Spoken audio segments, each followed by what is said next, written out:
ಪಾತಾಗುಡಿ ಉತ್ತರ ಕನ್ನಡ ಜಿಲ್ಲೆಯ ಸೂಪಾ ತಾಲೂಕಿನಲ್ಲಿರುವ ಈ ಚಿಕ್ಕ ಹಳ್ಳಿ.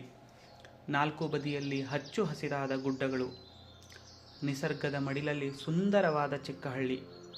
ಇಲ್ಲಿ ಕೇವಲ 8ರಿಂದ 10 ಕುಟುಂಬಗಳು ವಾಸ ಮಾಡುತ್ತಾರೆ. ಇಲ್ಲಿ ವಾಸವಿರುವುದು ಕುಣಬಿ ಸಮಾಜದ ಜನಾಂಗ. ಅವರ ಉದ್ಯೋಗ ಭತ್ತದ ಕೃಷಿ ಹಾಗೂ ಗಡ್ಡೆಗಣಿಸುಗಳು.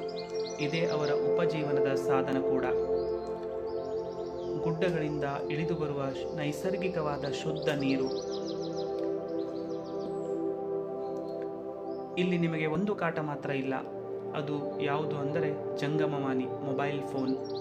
ಇಲ್ಲಿಗೆ ಬಂದರೆ ಪರಸ್ಪರ ಸಂಭಾಷಣೆ, ಪರ್ವತಾರೋಹಣ, ನಿಸರ್ಗದ ಅದ್ಭುತವಾದ ಸೌಂದರ್ಯ, ಶುದ್ಧ ಗಾಳಿ, ನೀರು ಮತ್ತು ಮುಗ್ಧವಾದ ಜನರ ಜೊತೆಗಾರಿಕೆ, ಇದರಲ್ಲಿಯೇ ತಲ್ಲೀನವಾಗಬಹುದು.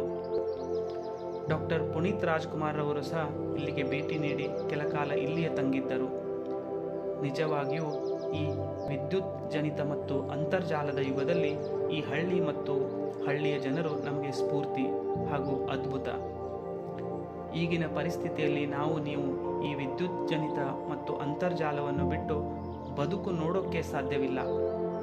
ಬೆಳಗ್ಗೆದ್ದು ಮೊದಲು ಹುಡುಕುವುದೇ ಜಂಗಮವಾಣಿ ಅಂದರೆ ಮೊಬೈಲ್ ಫೋನ್. ಅವರಿಗೆ ಅದರ ಪರಿಚಯವೂ ಇಲ್ಲ, ಅದು ಬೇಕಾಗಿಯೂ ಇಲ್ಲ. ಸಾವಯವ ಆರ್ಗ್ಯಾನಿಕ್ ಕೃಷಿ, ಶುದ್ಧವಾದ ಆಹಾರ, ಗಾಳಿ, ನೀರು ಅವರಿಗೆ ನಿಸರ್ಗ ನೀಡಿದೆ. ಅದರಲ್ಲಿಯೇ ಅವರ ಆರೋಗ್ಯಕರವಾದ ಬದುಕುತ್ತಿದ್ದಾರೆ. ನಗರ ಪ್ರದೇಶಗಳಿಂದ ಹಲವಾರು ಪರ್ಯಟಕರು ಇಲ್ಲಿಗೆ ಬಂದು 2ರಿಂದ 3 ದಿನ ತಂಗುತ್ತಾರೆ ಅಂತ ಇಲ್ಲಿಯ ಜನರು ಹೇಳುತ್ತಾರೆ.